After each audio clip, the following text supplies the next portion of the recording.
ന്യൂസിലേക്ക് സ്വാഗതം. വിശ്വാസത്തിനും സേവനത്തിനുമായി തന്റെ ജീവിതം ഉഴിഞ്ഞുവെച്ച സിസ്റ്റർ ക്ലോഡ് ചെറിയറിന് 100 വയസ്സ് തികയുന്ന വേളയിൽ order of the cross of the holy sepulchre പദവി നൽകി ആദരിച്ച ജെറുസലേമിലെ ലത്തീൻ പാത്രിയാർക്കീസ് കർദിനാൾ പിയർ ബാറ്റിസ്റ്റ പിസബെല്ല. ധീരത, വിശുദ്ധ നാട്ടിലെ ക്രിസ്ത്യൻ സാന്നിധ്യത്തെ പിന്തുണയ്ക്കുക എന്നീ ലക്ഷ്യങ്ങളാണ് ഈ പദവിക്ക് പിന്നിലുള്ളത്. വിശുദ്ധ നാട്ടിലെ ദുഷ്കരമായ സാഹചര്യത്തിനിടയിലും മറ്റുള്ളവർക്കായി ജീവിതം മാറ്റിവെച്ചതിനുള്ള അംഗീകാരമായാണ് ഈ പദവി കന്യാസ്ത്രീയെ തേടിയെത്തിയത്. സിസ്റ്റേഴ്സിനെ പഠിപ്പിക്കുക, ഉപദേശിക്കുക തുടങ്ങി മദർ സുപ്പീരിയർ, ഇടക്കാല സുപ്പീരിയർ ജനറൽ എന്നീ നിലകളിലും സിസ്റ്റർ ക്ലോഡ് ചെറിയർ പ്രവർത്തിച്ചിട്ടുണ്ട്. കന്യാസ്ത്രീ നൽകിയ നിരവധി സംഭാവനകളെ കർദിനാൾ പിയർ ബാറ്റിസ്റ്റ പിസബെല്ല പ്രശംസിച്ചു. സംസ്ഥാനത്ത് വ്യാപകമാകുന്ന അമിതമായ ലഹരി ഉപയോഗത്തിനെതിരെ സമൂഹ മനസാക്ഷി ഒരുമിച്ച് നിന്ന് ഉണർന്നു പ്രവർത്തിക്കേണ്ട സമയമാണിതെന്ന് മലങ്കര കത്തോലിക്ക സഭ സൂനഹദോസ് പുറപ്പെടുവിച്ച പ്രസ്താവനയിൽ വ്യക്തമാക്കി. കേട്ടുകേൾവിയില്ലാത്ത വിധം വ്യത്യസ്തമായ ലഹരി വസ്തുക്കൾ നാട്ടിലാകെ ലഭ്യമാകുന്ന ഗുരുതരമായ സാഹചര്യമാണ് നിലവിലുള്ളത്. യൂണിവേഴ്സിറ്റികൾ, കോളേജുകൾ, സ്കൂളുകൾ, ഹോസ്റ്റലുകൾ എന്നിവിടമെല്ലാം ലഹരി വസ്തുക്കളുടെ അനിയന്ത്രിതമായ സംഭരണ കേന്ദ്രങ്ങളും വിതരണ ശൃംഖലകളുമായി തീരുന്നത് ആശങ്കാജനകമാണെന്ന് പ്രസ്താവനയിൽ ചൂണ്ടിക്കാട്ടി.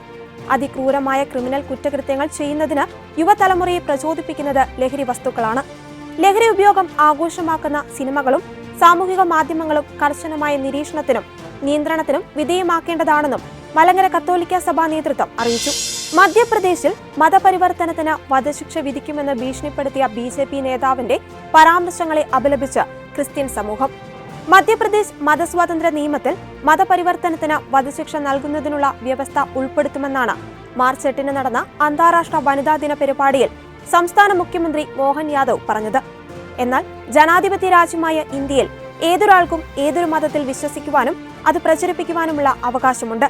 അവകാശങ്ങളെയും സ്വാതന്ത്ര്യത്തെയും വിലമതിക്കുന്ന ഏതൊരു വ്യക്തിക്കും ഇത് അംഗീകരിക്കാൻ കഴിയുന്നതല്ലെന്ന് ജെസ്യൂട്ട് സമാധാന പ്രവർത്തകനായ ഫാദർ സെഡ്രിക് വ്യക്തമാക്കി.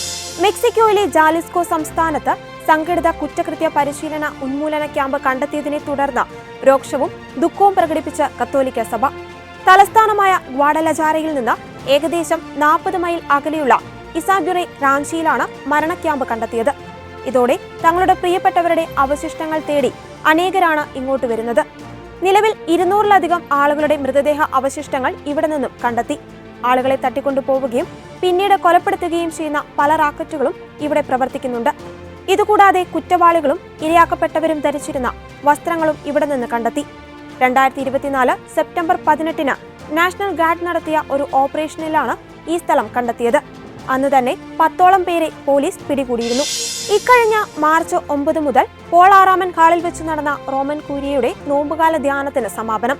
ഇന്നലെ മാർച്ച് 14 രാവിലെ 9 മണിക്ക് പൊന്തിഫിക്കൽ ഭവനത്തിന്റെ ധ്യാന പ്രഭാഷകനായ ഫാദർ റോബർട്ടോ പസോളിനിയുടെ നിത്യജീവന്റെ പ്രത്യാശ എന്ന ധ്യാന ചിന്തയോടെയാണ് ധ്യാനം പര്യവസാനിച്ചത്.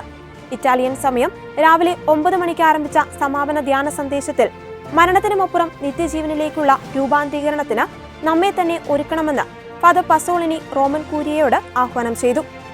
ഇതോടെ ചർച്ച് അപ്ഡേറ്റ്സ് പൂർണ്ണമാകുന്നു. നന്ദി.